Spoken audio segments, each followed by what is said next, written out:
Welcome to The Explainer. You know, there's a question that's been bugging people for what, over 50 years now? Okay, let's just jump right into it. Think about this for a second. We landed on the moon with 1960s technology. I mean, the computers they used had less power than your smartphone. So how is it that now, in the age of AI and supercomputers, we haven't been back? It just doesn't add up, right? Well, that 50-year gap, it's become the perfect breeding ground for one of the biggest conspiracy theories of all time, that the moon landing was a complete and utter fake. And what's crazy is, more people seem to believe it today than they did back in the 70s. So, here's what we're going to do. We're going to break it all down. First, we'll tackle those hoax claims head-on. Then, we'll get into the real, complex reasons for the 50-year delay. And finally, we'll look at the ambitious new plan that explains why we're heading back right now. All right, let's kick things off with that central mystery, the 50-year paradox. Okay, so now for the fun part. Let's really dissect these hoax claims and see if any of them actually hold water. You all seen it, right? The American flag, seemingly waving in the breeze on the moon. Aha, they say. Proof of wind in a movie studio. But no, the reality is actually way cooler. There was a horizontal rod holding the top of the flag out, and when the astronauts were twisting the flagpole to plant it in the ground, that motion made the flag ripple. And in a vacuum with no air resistance, it just kept rippling for a bit. It's pure, simple momentum. Then there's the no stars in the sky argument. This one's pretty easy to explain if you've ever tried to take a picture at night. The lunar surface, lit by the full-on sun, was incredibly bright, so the cameras had to have their exposure set for that brightness. It's like trying to take a picture of a friend next to a campfire at night. You can see your friend, but the dark woods behind them? Totally black. The faint light from the stars just didn't stand a chance of being captured. Okay, what about the wonky shadows and those little crosshairs that sometimes look like they're behind an astronaut suit? Well, the shadows are all over the place because the moon isn't a flat parking lot. The hilly, uneven ground makes shadows fall in all sorts of weird, non-parallel ways. As for the crosshairs, that's just an artifact from scanning the old film. In really bright spots, like a white spacesuit, the light would essentially bleed over the super thin black crosshair line, making it look like it disappeared. All right, so forget about picking apart photos for a second. Let's talk about actual physical evidence that's still sitting on the moon right now. On 3 of the Apollo missions, the astronauts left behind these special mirrored panels. They're called retroreflectors. And the incredible part is, scientists are still using them almost every single day. Yeah, you heard that right. Observatories in the US, France, Germany, places that have nothing to do with NASA, they shoot powerful lasers from Earth, hit these tiny mirrors on the moon, and measure the time it takes for the light to bounce back. This lets them measure the distance to the moon with insane precision, and they've been doing it for decades. It's undeniable proof that something is up there right where we left it. And if that's not enough for you, here is the absolute slam dunk.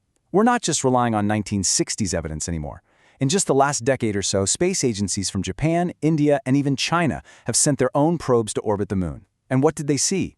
They took high-res photos of the Apollo landing sites. You can literally see the lander modules, the rover tracks in the dust, even the little packs the astronauts walked. It's all still there.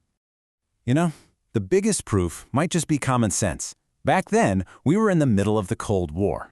The Soviet Union was watching America's every move. You can bet they were tracking the Apollo missions with everything they had. If the US had faked it, the Soviets would have screamed it from the rooftops. It would have been the biggest propaganda win in history. But they didn't. They congratulated the US. Why? Because they knew it was real. All right, so I think we can safely put the hoax theories to bed. So that brings us back to the real question. If it wasn't a fake, why on earth did we stop going? And the answer is, well, it's a lot more complicated. It really boils down to 2 things, and the first one is money. Just look at these numbers. In 1966, at the height of the space race, NASA's budget was a whopping 4.4% of all federal spending. To put that in perspective, today it's less than half of 1%. That kind of money for a single agency, it's just unimaginable today.